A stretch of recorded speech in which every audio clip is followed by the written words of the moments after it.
साथियों, स्वागत करते हैं हम आपका एनक्यू स्टडी की जनरल स्टडीज क्लास में। आइए हम एक एक महत्वपूर्ण प्रश्नों को देखते हैं। सवाल है हमारे स्क्रीन पर कि निम्नलिखित में से कौन सा क्रम सही है। जी हाँ, यहाँ पर जो क्रम दे रखा है कि काकोरी कांड है, साइमन कमीशन है, नेहरू रिपोर्ट है और लाहौर अधिवेशन है। तो इसमें से यहाँ पर कालक्रम पूछा जा रहा है कि किसका क्या कालक्रम है। तो आपको पता होगा कि काकोरी कांड जो है यह घटना 1925 में घटी थी। साइमन कमीशन की जो घटना है यह 1927-28 की घटना है, यानी 1928 में साइमन कमीशन मुंबई आया था और 1928 में ही मोतीलाल नेहरू के द्वारा, जो पंडित जवाहरलाल नेहरू के पिता श्री मोतीलाल नेहरू जी के द्वारा जो है नेहरू रिपोर्ट पेश किया गया था और 1929 ईस्वी में लाहौर अधिवेशन हुआ है। कब? 1929 ईस्वी में पंडित जवाहरलाल नेहरू की अध्यक्षता में लाहौर अधिवेशन हुआ है। तो अगर यहाँ पर हम देखें तो जो ये चार घटनाएं हैं, काकोरी कांड, साइमन कमीशन, नेहरू रिपोर्ट और लाहौर अधिवेशन, तो ये सभी जो है यह एक कालक्रम में ही सजाया गया है जो ऑप्शन ए पर ही दिख रहा है। इसलिए इस प्रश्न का पहला नंबर प्रश्न का सही उत्तर के रूप में जो आंसर जाना जाएगा वो ऑप्शन ए जाना जाएगा। अगले प्रश्न की ओर बढ़ते हैं। सवाल नंबर दूसरा है हमारे स्क्रीन पर। दूसरा नंबर सवाल क्या कह रहा है, आइए देखते हैं। तो दूसरा नंबर सवाल कह रहा है कि 26 जनवरी 1930 को पूरे भारत में स्वतंत्रता दिवस मनाया गया। जी, 26 जनवरी 1930 को पूरे भारत में स्वतंत्रता दिवस मनाया गया और इसमें आगे इसका जो कथन कह रहा है कि लाहौर अधिवेशन में पूर्ण स्वराज का प्रस्ताव पारित किया गया था। तो लाहौर अधिवेशन अभी हम लोग पिछले प्रश्नों में देखे हैं कि लाहौर अधिवेशन जो है यह 1929 में हुआ। पंडित जवाहरलाल नेहरू की अध्यक्षता में कांग्रेस का जो अधिवेशन था 1929 का, यह लाहौर में हुआ था, जो कि अभी आधुनिक पाकिस्तान में स्थित है। तो इस लाहौर अधिवेशन में क्या हुआ कि पूर्ण स्वराज की मांग रखी गई और यही 26 जनवरी 1930 को, याद रखिएगा, रावी नदी जो कि सिंधु की सहायक नदी है, रावी नदी के तट पर झंडा फहरा करके स्वाधीनता दिवस मनाया गया। और इस दिन जो है ये मनाया गया कि आज से आज हम लोग जो है अब स्वाधीन हो गए, यानी स्वतंत्र हो गए।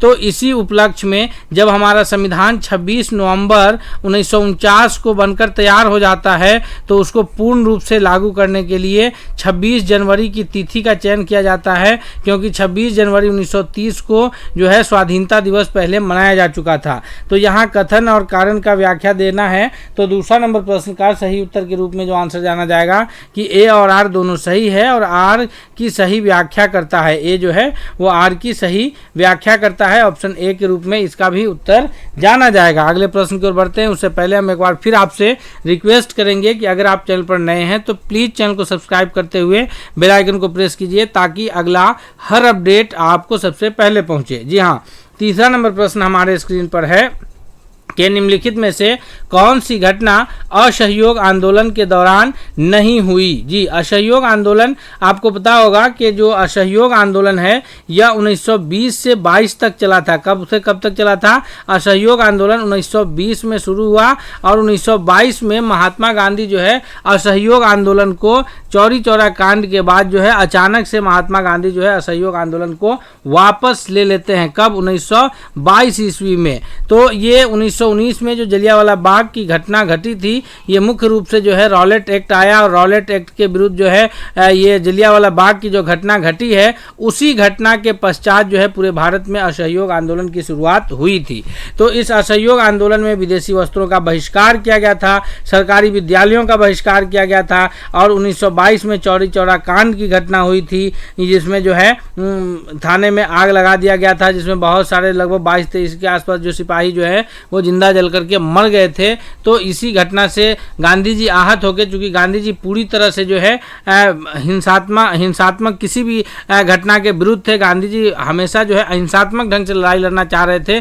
तो इसलिए ये था गांधी जी का मिशन, इसमें फेल हो गए, क्योंकि यहाँ पर हिंसात्मक घटना घट गई थी चौरी चौरा कांड में। चौरी चौरा जो जगह है यह अभी गोरखपुर में, यूपी का जो गोरखपुर है वहाँ यह स्थित जगह है, गोरखपुर के पास। तो ये जो है चौरी चौरा कांड भी उससे संबंधित है। लेकिन दांडी मार्च जो है वो असहयोग आंदोलन के दौरान नहीं हुआ था।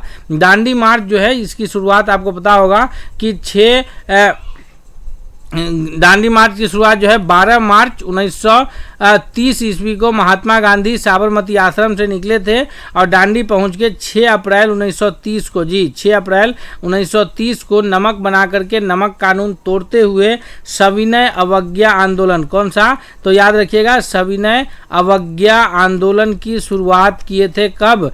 सविनय अवज्ञा आंदोलन की शुरुआत जो है महात्मा गांधी किए थे ये दांडी यात्रा के द्वारा। तो ये असहयोग आंदोलन से संबंधित दांडी यात्रा नहीं है, इसलिए तीसरा नंबर प्रश्न का डी आंसर सही होगा। सवाल अगले की ओर बढ़ते हैं। हम एक ही प्रश्न को पूरी डिस्क्रिप्शन के साथ कवर करते चलते हैं ताकि इससे रिलेटेड कोई भी सवाल जो आएगा वो एग्जाम में आपसे नहीं छूटेगा। जी चौथा नंबर सवाल कह रहा है कि निम्नलिखित में से किसका संबंध गांधी इरविन समझौता से नहीं है। गांधी इरविन समझौता की जो वर्ष है वो भी यहाँ दिया है। अगर आप तिथि एग्जैक्ट याद रखना चाहते हैं तो वो भी याद रखिए कि गांधी इरविन समझौता जो है यह 5 मार्च 1931 ईस्वी को दिल्ली में हुआ था, इसीलिए इसको दिल्ली समझौता के नाम से भी जानते हैं। कहाँ हुआ था? लॉर्ड इरविन और महात्मा गांधी जी के बीच ये गांधी इरविन समझौता कहलाया, जो कि 1931 में दिल्ली में हुआ। सविनय अवज्ञा आंदोलन का स्थगन की बात कही गई। द्वितीय गोलमेज सम्मेलन, चूंकि 1930 में प्रथम गोलमेज सम्मेलन हुआ था, कांग्रेस ने उस सम्मेलन में हिस्सा नहीं लिया था। उसके बाद जो है ये जो समझौता हुआ गांधी इरविन समझौता, तो इसमें एक शर्त ये भी रखी गई कि दूसरे गोलमेज सम्मेलन में जो है हिस्सा लेना है। तो ये दूसरे गोलमेज सम्मेलन में हिस्सा की बात कही गई। भगत सिंह की फांसी रोक दी गई और राजनीतिक बंदियों की रिहाई, कुछ अपवादों को छोड़ करके। तो यहाँ पर यह भी शर्त मान ली गई थी कि जितने भी राजनीतिक बंदी हैं जिन पर हिंसात्मक मुकदमा नहीं है, जी यही एक पॉइंट था, जितने भी राजनीतिक बंदी हैं जिन पर हिंसात्मक किसी भी प्रकार के हिंसात्मक घटना से संबंधित मुकदमा अगर नहीं है तो उसकी रिहाई के लिए भी इसमें शर्त रखी गई। और यही कारण था कि जो है भगत सिंह की फांसी नहीं रुक सकी थी। हालांकि इसमें पूरी कोशिश की गई लेकिन जो है भगत सिंह की फांसी नहीं रुक सकी। तो ये घटना जो है गांधी इरविन समझौता के दौरान नहीं हुआ, इसलिए ऑप्शन सी इस प्रश्न का सही उत्तर के रूप में जाना जाएगा, ऑप्शन सी। नेक्स्ट क्वेश्चन की ओर बढ़ते हैं। सवाल 5वां है कि निम्नलिखित में से किस आंदोलन को गांधी जी मेरे जीवन का अंतिम संघर्ष कहा। जी इसमें से किस आंदोलन को गांधी जी ने कहा कि यह मेरे जीवन का अंतिम संघर्ष है। असहयोग आंदोलन, जो कि कब घटित हुआ था, तो आपको पता है कि 1920 से 22 तक चला है असहयोग आंदोलन।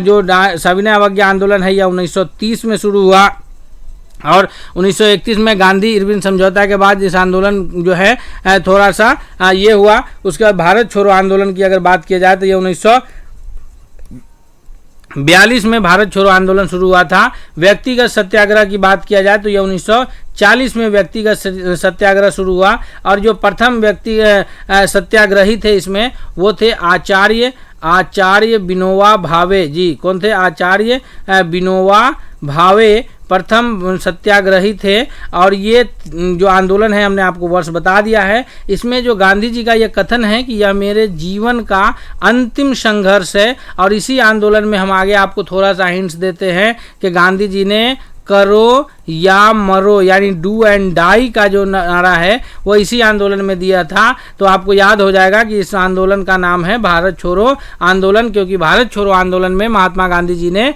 करो या मरो का नारा दिया है। अगले सवाल की ओर बढ़ते हैं। सवाल नंबर 6 है कि निम्नलिखित में से कौन सा कथन गलत है। जी अब जो भारतीय राष्ट्रीय आंदोलन के बाद प्रश्न आए हैं, यह प्रश्न जो है आपको बता दें कि यह प्राचीन इतिहास से है, जो कि जैन धर्म से संबंधित प्रश्न है कि महावीर जैन जो है यह जैन धर्म के महावीर स्वामी जो है यह जैन धर्म के 24वें तीर्थंकर थे। तो यह कथन सही है। पार्श्वनाथ 23वें तीर्थंकर थे, ये भी सही है। ऋषभदेव प्रथम तीर्थंकर थे, ये भी सही है कि जो जैन धर्म में 24 तीर्थंकर हुए हैं उसमें सबसे पहले तीर्थंकर के रूप में ऋषभदेव जाने जाते हैं। दूसरे तीर्थंकर के रूप 23वें तीर्थंकर जो है पार्श्वनाथ है, यानी महावीर स्वामी से पहले जो तीर्थंकर हैं वो पार्श्वनाथ हैं और 24वें तीर्थंकर के रूप में स्वामी महावीर जाने जाते हैं। और इसमें गलत कथन कौन सा है, तो महावीर का जन्म पावापुरी में हुआ था, ये कथन गलत है।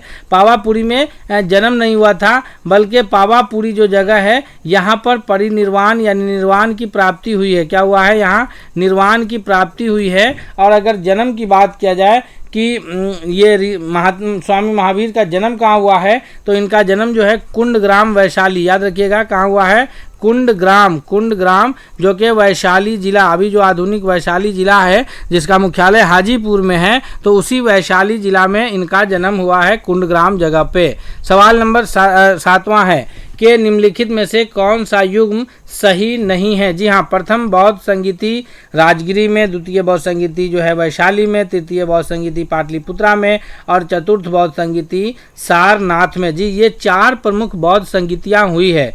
4 बौद्ध संगीति है। जो प्रथम बौद्ध संगीति है राजगिरी में, राजगीर में हुआ था, ये सही है। आप ये भी याद रखिए कि ये कब हुआ था, तो ये महात्मा बुद्ध के महापरिनिर्वाण के बहुत जल्द हुआ था, यानी ये 483 ईसा पूर्व में यह हुआ है। कहाँ हुआ है, तो राजगिरी में हुआ है, आपको पता ही है। उस वक्त किनका शासनकाल था, तो उस वक्त हर्यक वंश के राजा अजातशत्रु, किनका था, अजातशत्रु का शासनकाल था। अजातशत्रु के शासनकाल में प्रथम बौद्ध संगीति हुआ था और प्रथम बौद्ध संगीति की अध्यक्षता जो है यह महाकश्यप, कौन थे, महाकश्यप के द्वारा किया गया था। महाकश्यप इसकी अध्यक्षता की है। दूसरी बौद्ध संगीति वैशाली में हुई है, ये भी करेक्ट है कि दूसरी बौद्ध संगीति कहाँ हुई है, तो ये जो दूसरी बौद्ध संगीति है यह वैशाली में हुई है। और यह कब हुआ है, तो दूसरी बौद्ध संगीति इसके 100 साल के बाद, यानी 383 ईसा पूर्व, 383 ईसा पूर्व में वैशाली में हुआ है। उस वक्त कालाशोक का शासनकाल था।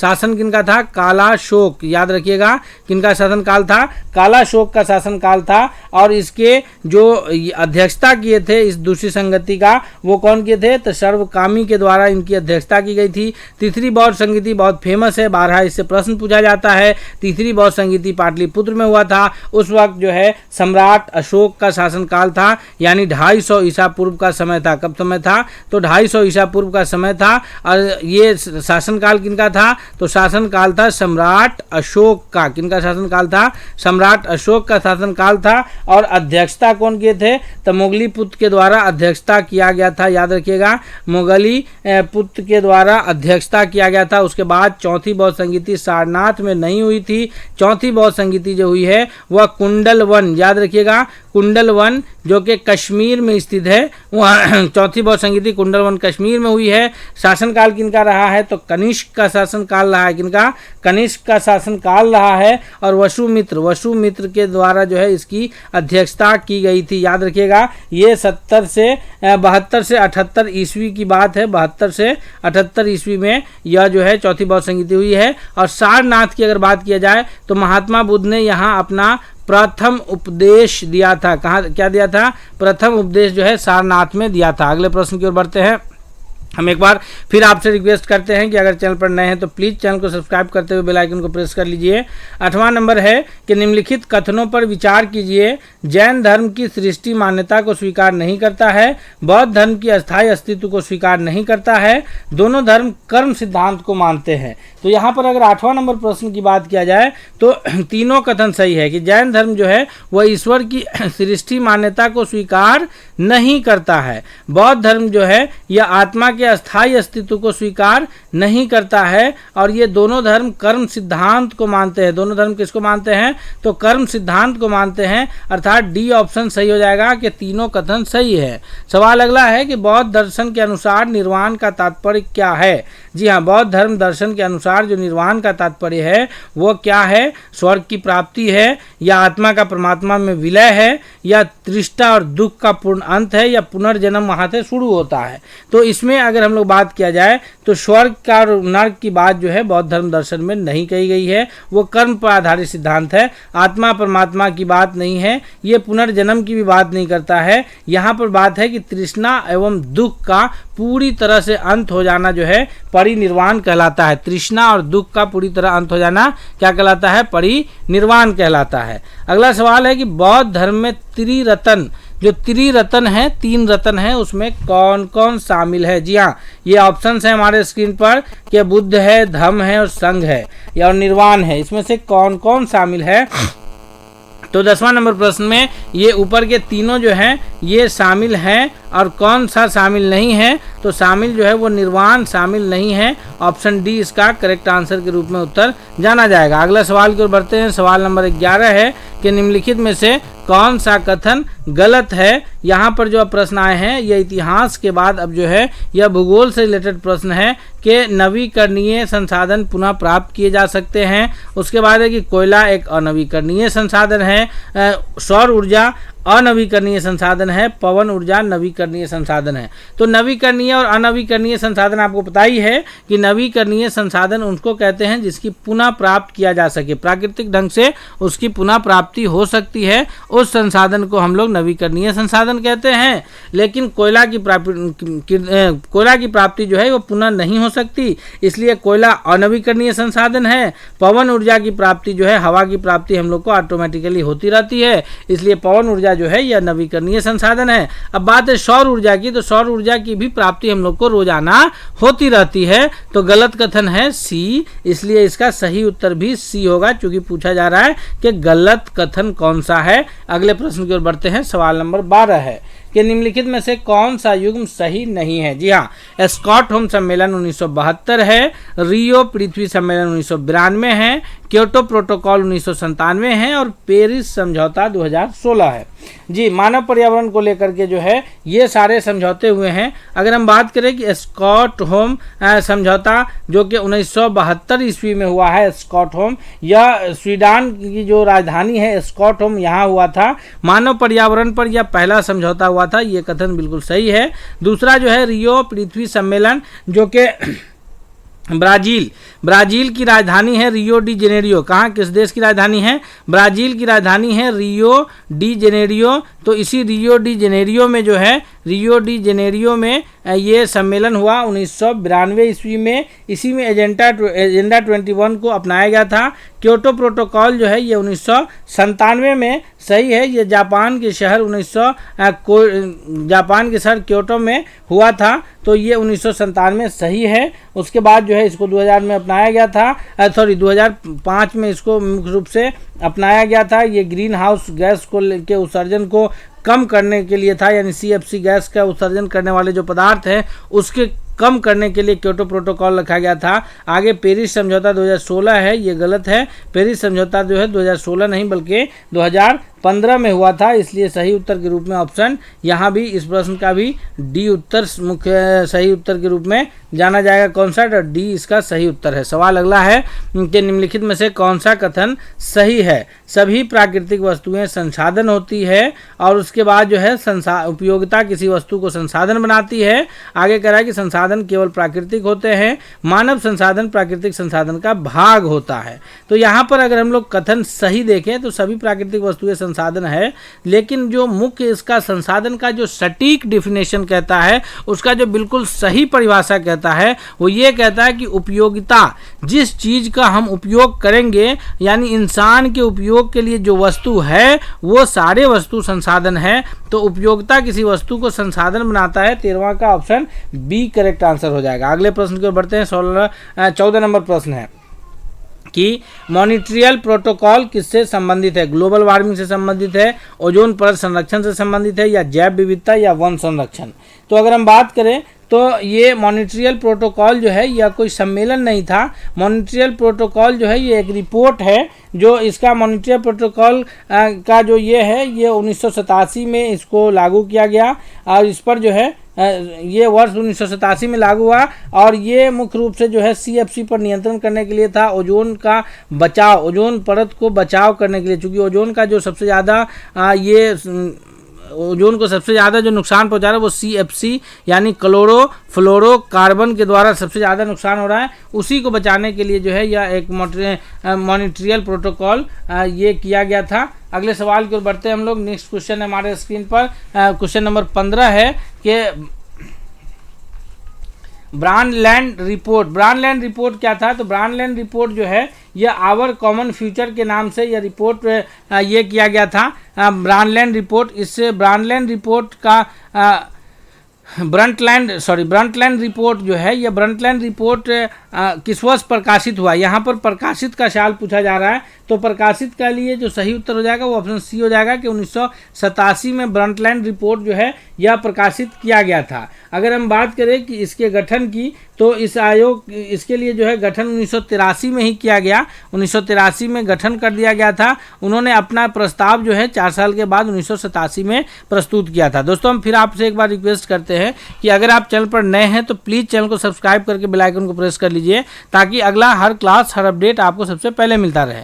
सवाल 16 कह रहा है कि निम्नलिखित में से कौन सा कथन सही नहीं है। इनमें से कौन सा कथन सही नहीं है। साइंस से रिलेटेड प्रश्न है कि प्रकाश का वेग निर्वात में सर्वाधिक होता है। बिल्कुल सही है। जो निर्वात में प्रकाश का वेग होता है वो 3 × 10⁸ मीटर पर सेकेंड, या फिर आप ऐसे समझिए ठेठ भाषा में कि 3 लाख किलोमीटर पर सेकेंड होता है निर्वात में प्रकाश की चाल।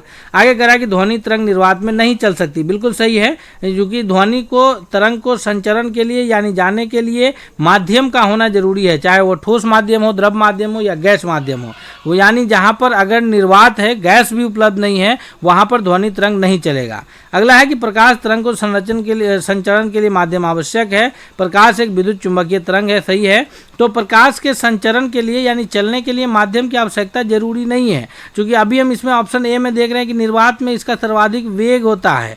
तो जब वेग निर्वात में सर्वाधिक निर्वात में चल रहा है तो फिर माध्यम की आवश्यकता कहाँ है, वो बिना माध्यम का भी चलेगा। इसलिए सही उत्तर ऑप्शन सी जाना जाएगा। सवाल नंबर 17 है कि निम्नलिखित में से कौन सा रक्त समूह सार्वभौमिक दाता यानी यूनिवर्सल डोनर कौन कहलाता है। जी यूनिवर्सल डोनर इसमें A+ है, AB+ है, O- है, B- है।